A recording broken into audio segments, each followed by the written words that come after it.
ಎಲ್ಲ ಹಿರಿಯರಿಗೂ ಕೂಡ thank you so much. Manjanna ಬಹಳ ಧನ್ಯವಾದಗಳು. Actually thank you.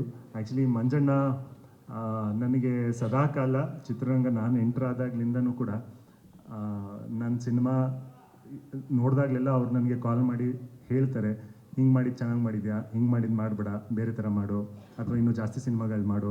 ಅದರ ಸದಾಕಾಲ ನಮ್ಮ ವೆಲ್ ವಿಷರ್ಸ್. ಹಾಗಾಗಿ ಮಂಜಣ್ಣ ಆ್ಯಕ್ಚುಲಿ ಒಬ್ಬ ಸೀನಿಯರ್ ನಿರ್ಮಾಪಕರಾಗಿ ಆ ಒಂದು ಬಿಹೇವಿಯರ್ ಇದೆಯಲ್ಲ ನಿಮ್ಮಲ್ಲಿ, ನನಗೆ ಅದನ್ನು ನೋಡಿ ನನಗೆ ಯಾವಾಗಲೂ ಐ ಫೀಲ್ ವೆರಿ ಇನ್ಸ್ಪೈರ್ಡ್. ಅಂದರೆ ಸೀನಿಯರ್ಸ್ ನಮಗೆ ಆ ಥರ ಇನ್ಸ್ಪೈರ್ ಮಾಡಿದಾಗ ನಮಗೆ ಎಲ್ಲಿಂದನೋ ಒಂದು ಮೋಟಿವೇಶನ್ ಸಿಗುತ್ತೆ. ಸೊ ಹಂಗಾಗಿ ಬಹಳ ಧನ್ಯವಾದಗಳು. ಆ್ಯಕ್ಚುಲಿ ಧನ ಹೇಳ್ದಂಗೆ ಕಾಲೇಜ್ ಸೀನಿಯರು. ಬಟ್ ನನಗೆ ಅವನ ಬಗ್ಗೆ ತುಂಬ ಖುಷಿಯಾಗೋ ವಿಷಯ ಏನು ಅಂತ ಹೇಳಿದ್ರೆ, ಈಗ ಡೊಳ್ಳು ಕುಣಿತ ಬಗ್ಗೆ ಹೇಳಿದ್ರಲ್ಲ, ಅದ್ರ ಬಗ್ಗೆ ಒಂದು ಚಿಕ್ಕ ಘಟನೆ ಹೇಳ್ತೀನಿ. ಅದು ಇವಾಗ ನನಗೆ ಅನ್ಕೊಳ್ತಾ ನೆನಪಾಗ್ತಾನಂಗೆ ನನಗೆ ಅನ್ನಿಸ್ತು ಆ್ಯಕ್ಚುಲಿ. ಅಂದರೆ ಅವನ ಕರಿಯರ್ ಬಂದಿರೋದು ಕೂಡ ಅದೇ ರೀತಿ. ನಾವು ಆ್ಯಕ್ಚುಲಿ ಇಂಜಿನಿಯರಿಂಗ್ ಕಾಲೇಜಲ್ಲಿ ಇದು 2006ನೇ ಸಾಲಲ್ಲಿ ಆಗಿರೋವಂಥದ್ದು. ನನಗೂ ಅವಾಗ ಆ್ಯಕ್ಟಿಂಗ್ ಮಾಡಬೇಕು ಅನ್ನೋ ಒಂದು ಇಂಟ್ರೆಸ್ಟ್ ಶುರು ಆಗಿದ್ದು. ನಾನು ಅಲ್ಲಿವರೆಗೂ ನಟನೆ ಮಾಡಿರಲಿಲ್ಲ. ದನ ಆ್ಯಕ್ಚುಲಿ ನಾಟಕಗಳನ್ನ ಮಾಡ್ತಾಯಿದ್ದ. ನಮಗೆ ಕಾಲೇಜ್ ತಂಡದಲ್ಲಿ ನಟನೆ ಮಾಡಬೇಕು ಅಥವಾ ಯಾವ್ದಾದ್ರು ಒಂದು ಕಲ್ಚರಲ್ ಟೀಮ್ಗೆ ಜಾಯ್ನ್ ಆಗಬೇಕು ಅನ್ನೋ ಒಂದು ಉತ್ಸಾಹ ಅಂತೂ ಜಾಸ್ತಿ ಇತ್ತು. ಬಟ್ ಕಲೆ ಇರಲಿಲ್ಲ, ಅದಕ್ಕೆ ಬೇಕಾಗಿರೋಂಥ ಸ್ಕಿಲ್ ಅಂತೂ ಇರಲಿಲ್ಲ. ನಮಗೆ ಕಾಲೇಜ್ ಟೀಮ್ಗೆ ಜಾಯ್ನ್ ಆಗಬೇಕು ಅನ್ನೋ ಒಂದು ಆಸೆ ಇತ್ತು. ಬಟ್ ಯಾವ ತಂಡದಲ್ಲೂ ಕೂಡ ಎಲ್ಲೂ ನಮಗೆ ಜಾಗ ಇರಲಿಲ್ಲ. ಇದ್ದಿದ್ದು ಒಂದೇ ಒಂದು ಜಾಗ ಅಂತ ಹೇಳಿದ್ರೆ ಅದು ಡೊಳ್ಳು ಕುಣಿತದಲ್ಲಿ. ನಮ್ಮಿಬ್ಬರಿಗೂ ಡೊಳ್ಳು ಕುಣಿತ ಬರಲ್ಲ. ಬಟ್ ಅಂದರೂ ಕೂಡ ನಾವು ಪಾರ್ಟಿಸಿಪೇಟ್ ಮಾಡಬೇಕು ಅನ್ನೋ ಒಂದು ಉತ್ಸಾಹದಲ್ಲಿ ಹೋಗ್ಬಿಟ್ಟು ಜಾಯ್ನ್ ಆದ್ವಿ. ಬಹಳ ನಿಷ್ಠೆಯಿಂದ ಪ್ರತಿದಿನ ಬೆಳಿಗ್ಗೆ 6 ಗಂಟೆಗೆ ರಿಹರ್ಸಲ್ಗೆ ಹೋಗ್ತಾ ಇದ್ವಿ. ಒಂದು ತಿಂಗಳು ರಿಹರ್ಸಲ್ ಮಾಡಿದ್ವಿ. ಯಾರಿಗೂ ಕೂಡ ನಮ್ಮ ಮೇಲೆ ಯಾವ ಹೋಪು ಇರಲಿಲ್ಲ. ಇವ್ರುಗಳಿಗೆ ಏನೂ ಗೊತ್ತಿಲ್ಲ, ಏನೋ ಸುಮ್ಮನೆ ಮಾಡ್ತಾ ಇದ್ದಾರೆ, ಹುಡುಗಾಟಿಕೆಗೆ ಏನೋ ಮಾಡ್ತಾರೆ ಅಂತ. ಬಟ್ ಆ್ಯಕ್ಚುಲಿ ಆ VTU ಫೆಸ್ಟಿಗೆ ಹೋದ್ವಿ. ಸಾಕಷ್ಟು ಕಾಲೇಜಸ್ಗಳು ಬಂದಿದ್ವು. ಕರ್ನಾಟಕದಿಂದ ಒಂದು 150 ಕಾಲೇಜ್ಗಳು ಬಂದಿತ್ತು. ನಾವು ಪರ್ಫಾರ್ಮ್ ಮಾಡಿದ್ವಿ, ತುಂಬ ನಿಷ್ಠೆಯಿಂದ ಪರ್ಫಾರ್ಮ್ ಮಾಡಿ ಅಲ್ಲಿಗೆ ಮರೆತುಬಿಟ್ಟು ನಮ್ಮ ಪಾಡಿಗೆ ನಾವು ಬೇರೆ ಕೆಲಸಗಳನ್ನ ಮಾಡ್ತಾಯಿದ್ವಿ ನಾವು ನಿಟ್ಟೆ ಇನ್ಸ್ಟಿಟ್ಯೂಟಲ್ಲಿ. ಕಡೆಗೆ 7:30ಗೆ ಯಾರೊಬ್ಬರು ಕಾಲ್ ಮಾಡಿಬಿಟ್ಟು ನಿಮಗೆ ಫಸ್ಟ್ ಪ್ಲೇಸ್ ಬಂದಿದೆ ಅಂತ. ನಮ್ಗೆ ಯಾರಿಗೂ ನಂಬೋದಕ್ಕೆ ಸಾಧ್ಯನೇ ಇಲ್ಲ. ಅಂದರೆ ಐ ಥಿಂಕ್ ನಮಗೆ ಬಂದ್ಬಿಡ್ತು ಅಂತ.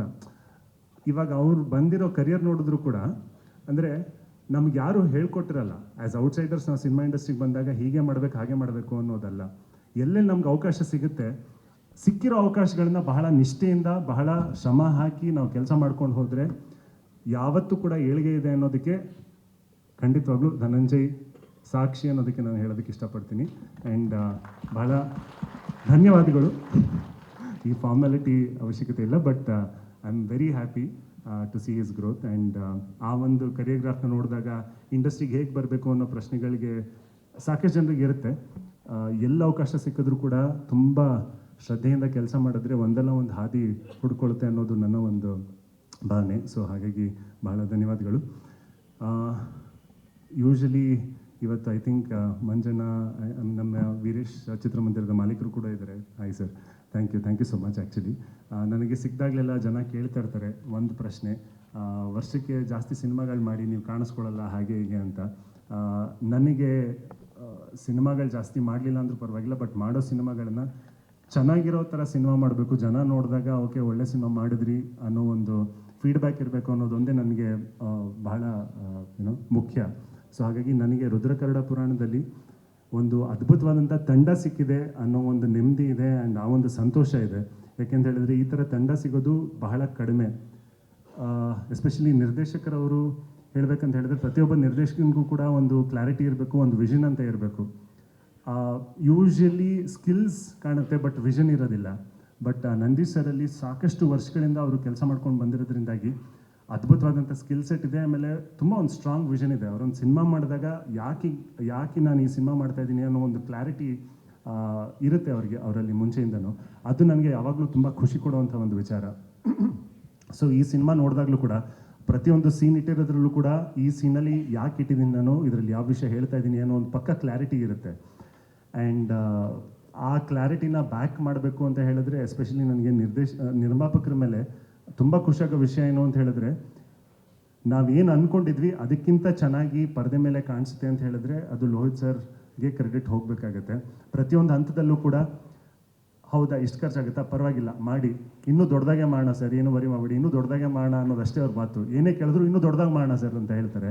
ಐ ಥಿಂಕ್ ಆ ಒಂದು ಧೈರ್ಯ, ಆ ಒಂದು ಛಲ ನಿರ್ಮಾಪಕರಲ್ಲಿ ಇದ್ದಾಗ ನಮಗೆ ಕೆಲಸ ಮಾಡ್ತಾ ಇರ್ಬೇಕಾದ್ರೆ ನಮಗೊಂದು ನೆಮ್ಮದಿ ಇರುತ್ತೆ. ಓಕೆ ಪರವಾಗಿಲ್ಲ, ಈಗ ನಾನು ನನ್ನ ಕೆಲಸದ ಮೇಲೆ ಮಾತ್ರ ನಾನು ಫೋಕಸ್ ಮಾಡ್ಕೋಬೋದು, rest everything will be taken care ಅಂತ. ಅದು ನನ್ನ ಪ್ರಕಾರ ಎಂಥ ಕಲಾವಿದನಿಗೂ ಕೂಡ ಒಂದು ಲಕ್ಸುರಿ. ಆ ಒಂದು ಲಕ್ಸುರಿ ನನಗೆ ಈ ಒಂದು ಪ್ರಾಜೆಕ್ಟಲ್ಲಿತ್ತು.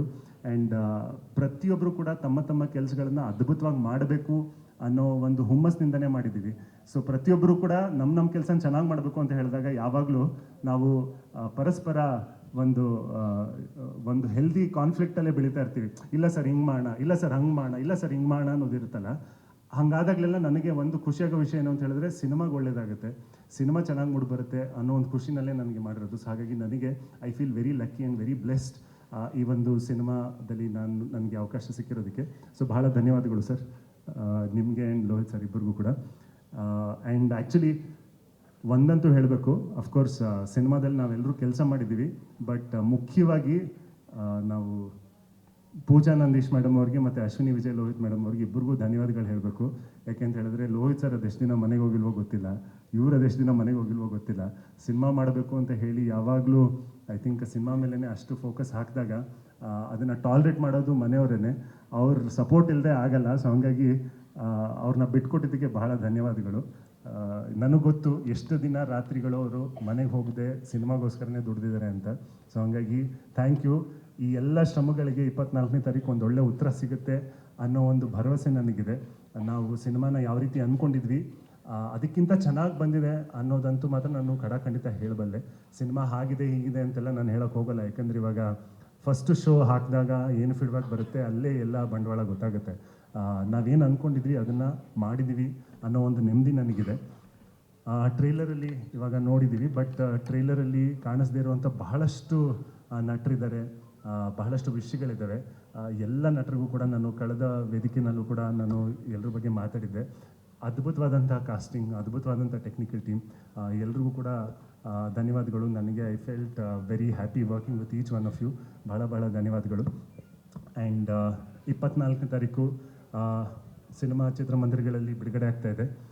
ದಯವಿಟ್ಟು ಸಿನಿಮಾನ ನೋಡ್ತೀರಾ ಅನ್ನೋ ಕಾನ್ಫಿಡೆನ್ಸ್ ಇದ್ದರೆ ಥಿಯೇಟ್ರಲ್ಲೇ ನೋಡಿ, ಬೇರೆ ಎಲ್ಲೂ ವೆಯ್ಟ್ ಮಾಡೋಕ್ಕೆ ಹೋಗಬೇಡಿ. ಆ್ಯಂಡ್ 24ನೇ ತಾರೀಕು ಇನ್ನೂ ರಾಯಲ್ ರಿಲೀಸ್ ಆಗ್ತಾಯಿದೆ, ಫಾರೆಸ್ಟ್ ರಿಲೀಸ್ ಆಗ್ತಾಯಿದೆ, ಸಾಕಷ್ಟು ಕನ್ನಡ ಸಿನಿಮಾಗಳು ರಿಲೀಸ್ ಆಗ್ತಾಯಿದೆ. ಎಲ್ಲ ಸಿನಿಮಾಗಳು ಕೂಡ ಚೆನ್ನಾಗಿ ಓಡಲಿ. ಯಾಕಂದರೆ ನಾವು ಬೇರೆ ಭಾಷೆಯಲ್ಲಿ ಯಾವ್ದಾದ್ರು ಫೆಸ್ಟಿವಲ್ ಡೇಟ್ ಬಂದಾಗ ಮಲ್ಟಿಪಲ್ ಫಿಲ್ಮ್ಸ್ ರಿಲೀಸ್ ಆಗೋದನ್ನು ನೋಡ್ತೀವಿ, ಎಲ್ಲ ಸಿನಿಮಾಗಳು ಚೆನ್ನಾಗಿ ಹೋಗ್ತವೆ. ಬಟ್ ನಮ್ಮ ಕನ್ನಡದಲ್ಲಿ 2-3 ಸಿನಿಮಾಗಳು ಒಟ್ಟಿಗೆ ಬಂದಾಗ ಇದು ಕ್ಲಾಶ್ ಅಂತ ಮಾತು ಬರುತ್ತೆ. ಅದು ಕ್ಲಾಶ್ ಅಲ್ಲ, ಎಲ್ಲ ಸಿನಿಮಾಗಳು ಚೆನ್ನಾಗಾಗಲಿ, ಎಲ್ಲ ಸಿನಿಮಾಗಳು ಬರ್ತಾ ಇದೆ ಒಟ್ಟಿಗೆ ಅಂತ ನಾವು ಸಂತೋಷ ಪಡೋಣ. ಜನರಿಗೆ ಇನ್ನೂ ಜಾಸ್ತಿ ಆಪ್ಷನ್ಸ್ ಇದ್ದಂಗೆ ಇರುತ್ತೆ. ಆ್ಯಂಡ್ ಎಲ್ಲ ಸಿನಿಮಾಗಳನ್ನು ನೋಡಿ, ಎಲ್ಲ ಸಿನಿಮಾಗಳಿಗೂ ಒಳ್ಳೆಯದಾಗಲಿ. ಮತ್ತೊಮ್ಮೆ ಐ ಥಿಂಕ್ ಯಾರ್ದಾರು ಹೆಸರು ಬಿಟ್ಟಿದ್ರು ದಯವಿಟ್ಟು ಏನು ಅನ್ಕೋಬೇಡಿ. ಅದು ಹಾಗಾಗಿ ಎಂಟೈರ್ ಟೀಮ್ ಬಹಳ ಧನ್ಯವಾದಗಳು. And thank you. ನಿಮ್ಮ ವಾಯ್ಸ್ ಕೇಳೋಕ್ಕೆ ಬಹಳ ಚಂದ. Thank you so much. Thank you. How sweet. ಎಷ್ಟೋ ವಿಚಾರಗಳನ್ನ ಹೇಳಿ. ಇನ್ನೊಂದು ಹೇಳ್ತೀನಿ ನಾನು ಆ್ಯಕ್ಚುಲಿ, ಅಂದರೆ ನನ್ನ ಧನಂಜಯ್ ಸಿಮಿಲಾರಿಟೀಸ್ ಬಗ್ಗೆ ಹೇಳಿದೆ ನಾನು. ನನ್ನ ಪಾತ್ರ ರುದ್ರನ್ಗೆ ಮತ್ತು ಧನಂಜಯ್ಗೆ ಇರುವಂಥ ಸಿಮಿಲಾರಿಟಿ ಏನಂತ ಹೇಳಿದ್ರೆ, ಇಬ್ಬರಿಗೂ ಕೂಡ ಮದುವೆ ಆಗಬೇಕು ಅಂತ ಆಸೆ ಇರುತ್ತೆ. ಪಾಪ ನಮ್ಮ ಹುಡುಗಂಗೆ ಮುಂದಿನ ತಿಂಗಳು ಮದುವೆ ಆಗ್ತಾ ಇದೆ. ರುದ್ರನ್ಗೆ ಮದುವೆ ಆಗುತ್ತೋ ಇಲ್ಲೋ ನನಗೆ ಗೊತ್ತಿಲ್ಲ. ಅದನ್ನು 24ನೇ ತಾರೀಕು ಸಿನಿಮಾನ ನೋಡಿ.